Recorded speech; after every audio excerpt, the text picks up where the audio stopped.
Welcome back to Off the Cuff with me, your host, Kaylin. I just want to send my sincerest apologies for the delay in posting this video. I haven't been feeling all that great, not COVID related. And then my husband and I went on vacation. We went to Pigeon Forge, Tennessee, and we were able to get away for a little bit. So I hope you don't mind. I'm in my robe, a little more comfy today. But today is a very special day, and I wanted to put the extra effort to make sure that I got on today because it is September 15th of 2020, which is Vaginismus Awareness Day. So I went on the Vaginismus Awareness website to get a couple statistics for you guys. So at least, and before I read it, I apologize in advance. They don't use inclusive language, and because it's a quote,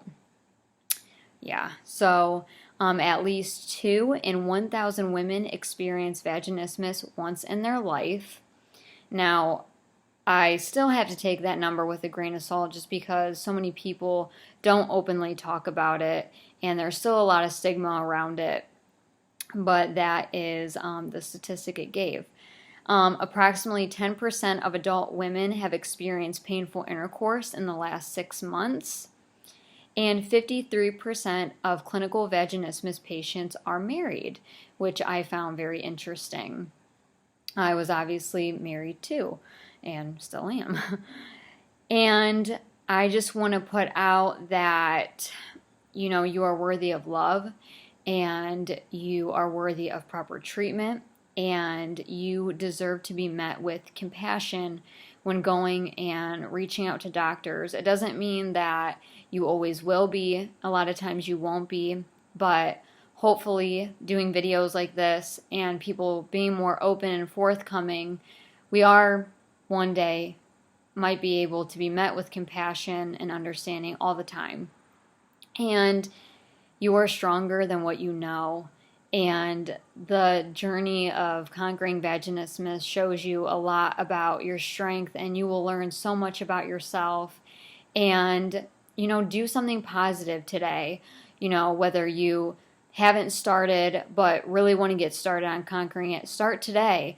If you're in the middle of your journey, go do something nice. Go get Starbucks, or go do something that you really like. Go see that movie that you really wanted to buy, or go celebrate, go do something. And, if you're like me and you're past some of that, being able to reflect and to help others and, do something positive. It's a good day. So, again, Happy Vaginismus Awareness Day. It's on this day every year. I don't know where it originated from, but I'm glad that we have a day dedicated to us. So, as promised, video 6 is about mental health and sexual dysfunction and kind of how they can play off one another. So, my disclaimer today is I am someone who suffers from anxiety and OCD, also known as obsessive compulsive disorder. My OCD is mostly around germs. I'm big on hand washing and things like that. It doesn't affect my ability to work or function throughout the day. Anxiety is something that I deal with very privately. I'm not sure why. It's not something that I'm embarrassed about. It's just something that I mostly deal privately. It's hard. Mental health is something that we should be able to talk about. The brain is an organ, and it should be looked at as such. I know that there's a lot of negative stigma, but, this is where we are, and I'm glad in this day and age that we're finally able to start talking about it. And it's extremely, extremely important, as your heart, as anything else. And taking care of it is important. So, according to Anxiety and Depression Association of America, also known as ADAA, anxiety disorders are the most common mental illness in the U.S., affecting 40 million adults in the U.S. I also threw in the OCD statistics since I said I do have OCD. OCD affects 2.2 million adults in the U.S. population, and persistent depressive disorder affects about 3.3 million Americans. So there's a lot of mental health going on around here, and there's a lot of people who suffer from a lot of different things, and sometimes multiple things. So It's good that we are talking about it. And I firmly believe that my vaginismus stemmed from my anxiety. I was always very nervous and apprehensive about the first time I would have sex because a lot of people told me that it would be painful. And although the fear was psychological, it became physical. It became a physiological response that my body had, that finally, when that moment came and I was ready to have sex, or so I thought, my body wasn't going to allow me to do it. And it was just the fear that I had from years before of worrying about that time and when that was going to happen. So, again, mine stemmed from the fear of pain. And pain is not always, psychological. A lot of times with this disorder, there's a lot of apprehension, especially when you go in for dilating or physical therapy or intercourse. So a lot of times we already psych ourselves out to feel pain. And although there is a psychological aspect to this condition, it's not all psychological. The pain that you feel is real, and it really is happening. And a lot of physicians will say that, it's in your mind, and it may start there like mine did, but it does manifest into a real physical response that your body has. And I still deal with residual pain, or pain that my brain is still perceiving even when I'm actively checking, does it hurt? No. Does it hurt? No. Does it hurt? No.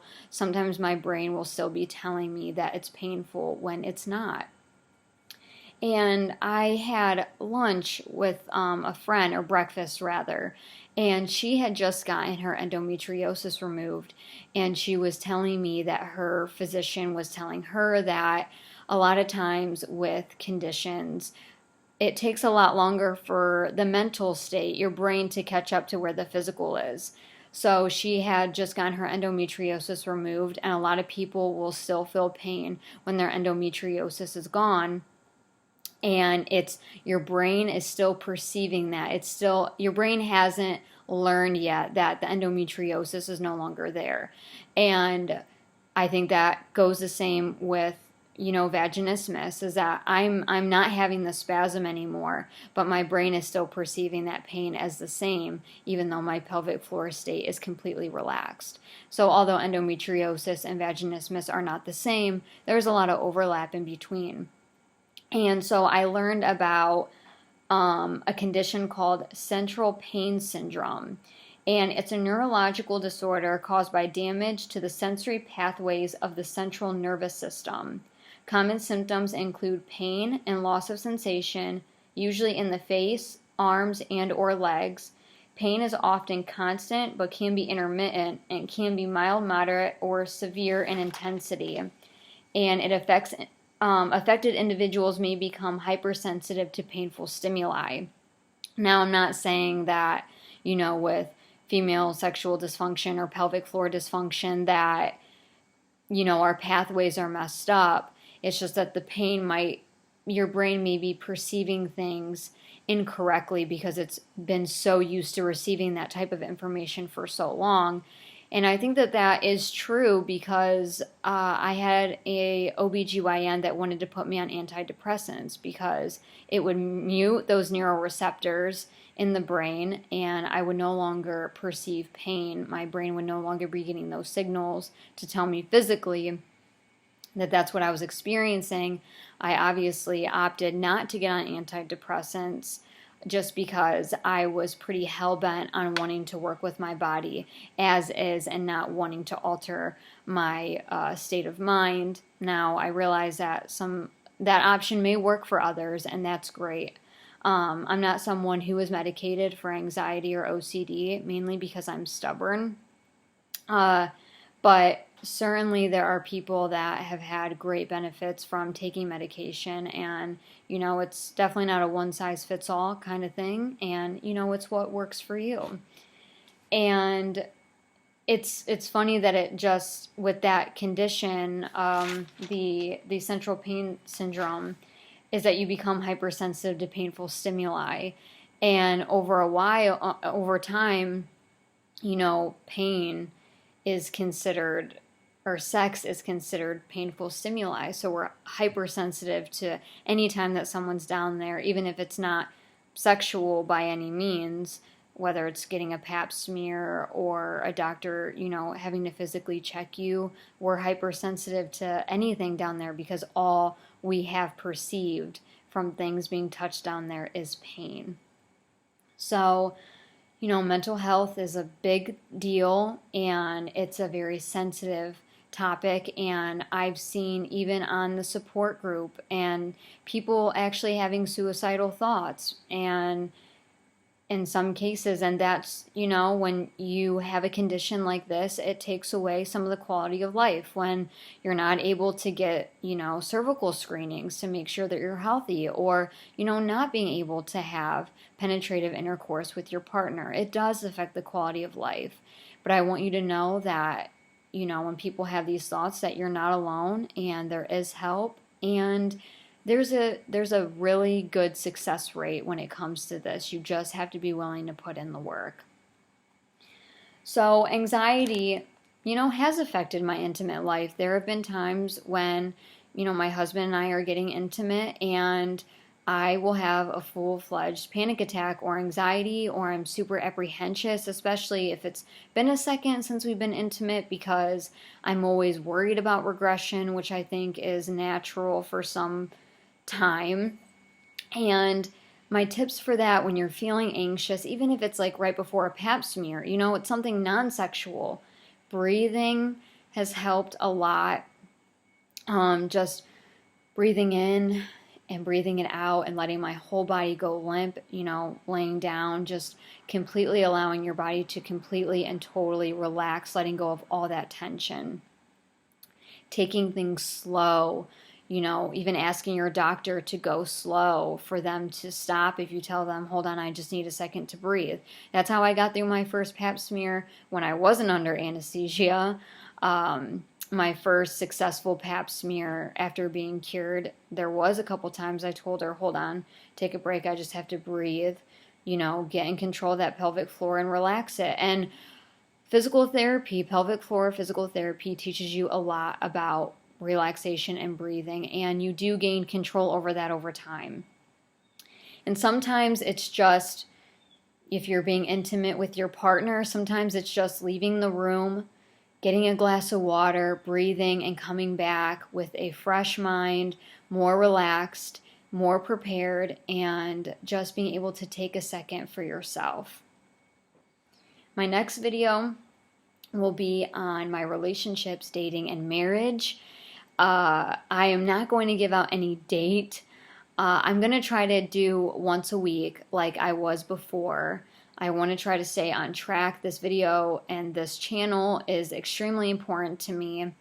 I hope that you enjoyed this, and I'm looking forward to seeing you guys next time. Again, happy Vaginismus Awareness Day. Go out and do something that you enjoy. You deserve it. You are strong. You are worthy. And I'm here for you, and there are people that I'm sure are there for you too. Friends, family, all that good stuff. So I will see you guys next time.